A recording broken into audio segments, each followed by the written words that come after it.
Hello, my stamping friends. This is Renee Novak at blessedbycards.com. I'm an independent Stampin' Up! Demonstrator in the United States, and I'm coming to you from St. Louis, Missouri. I am here today to share several cards with you that I created as part of a series. So this is part 3 of our Everyday Arches series. So if you've been following me, then you know that I've been using the Everyday Arches bundle and creating some cards. So let's get started with this card. Now this one is a different and very unique card.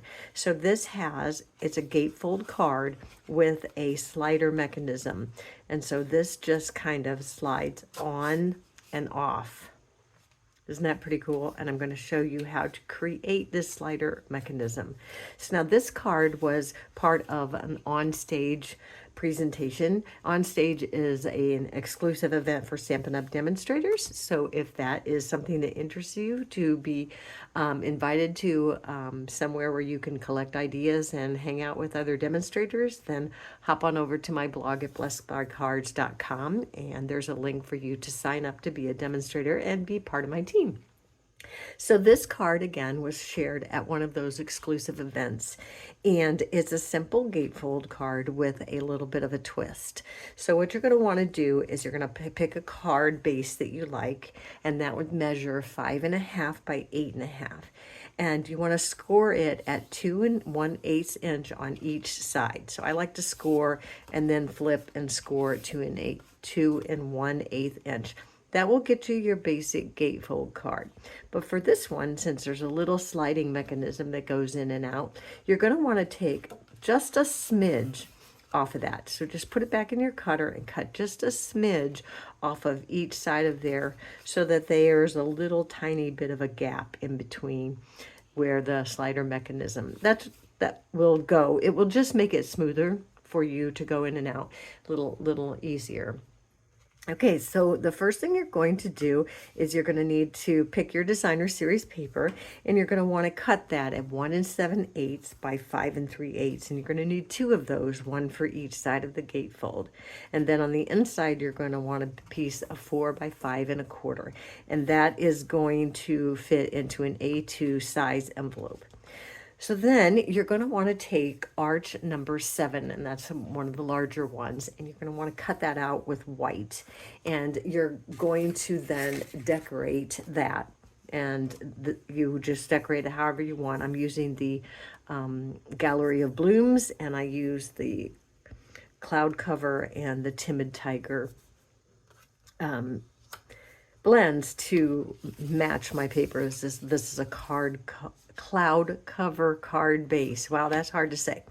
Okay, so anyway, you decorate. This is your focal point, and so that's the larger of the arches. I think it's not the biggest, but it's number 7, and I like to count mine small to big. So 1, 2, 3, 4, 5, 6, 7.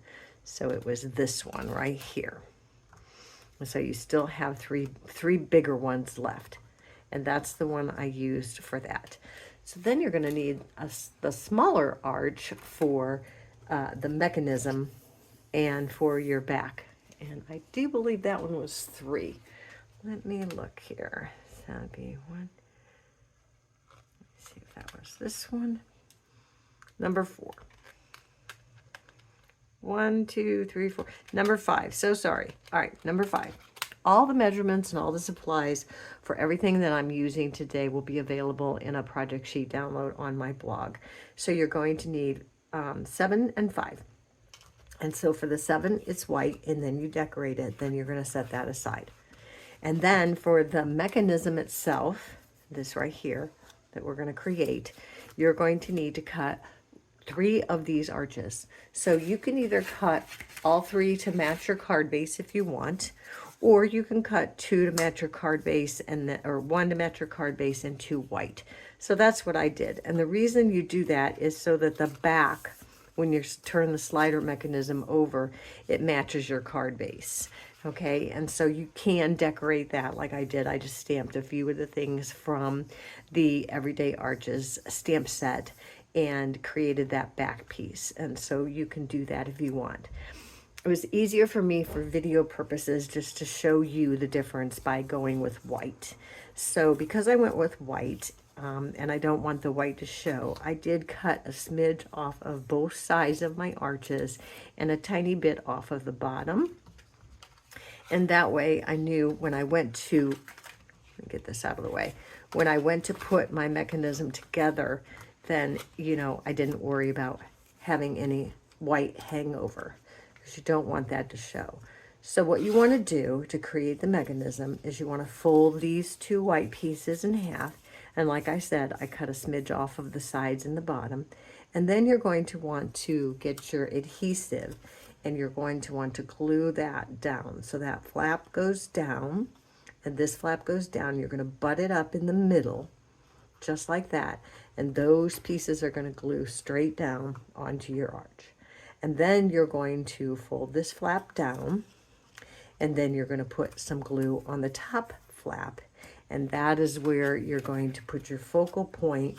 And you want to make sure it's nice and even, so make sure that you line it up on the back and get it all in the center, so that when it slides in and out of your card, it will be straight. And so you can see that that flap is folded up, and then this is where the piece goes on top. And you can just kind of slide it into the side to get it started. So you just kind of stick it into the side, and then you stick this flap into there. And that is your sliding mechanism.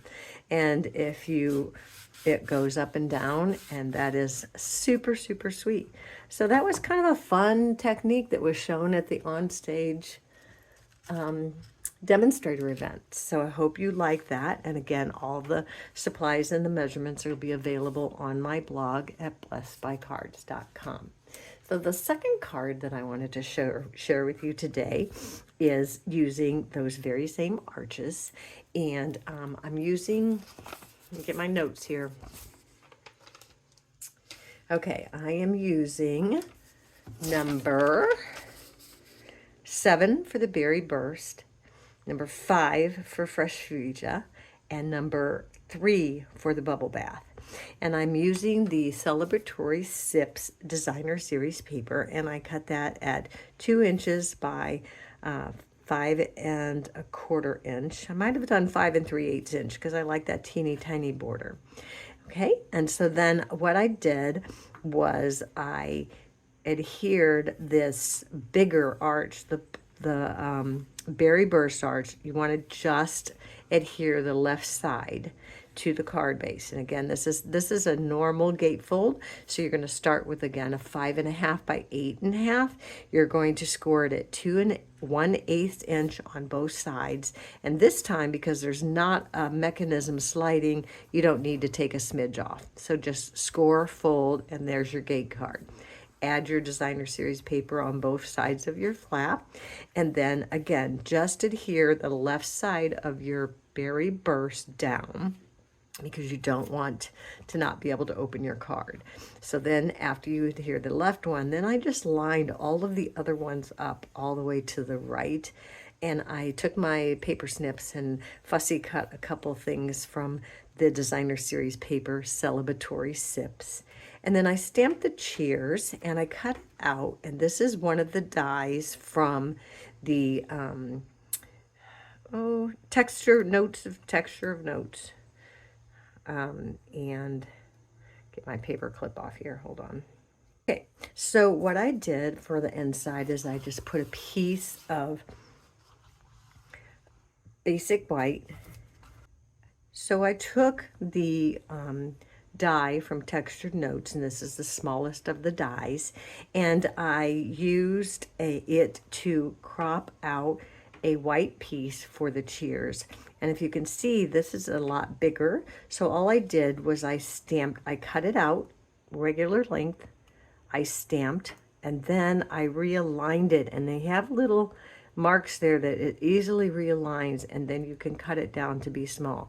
And so on the inside, I use the full length die for the happy birthday, and that is from the Right Words. Again, I just fussy cut some of the paper and created my second card. So that card is a fun card as well. And this is the one with the sliding mechanism. So thanks for watching, everyone. This is part 3 of my 4-part series. Join me next Monday for part 4. And until then, be blessed.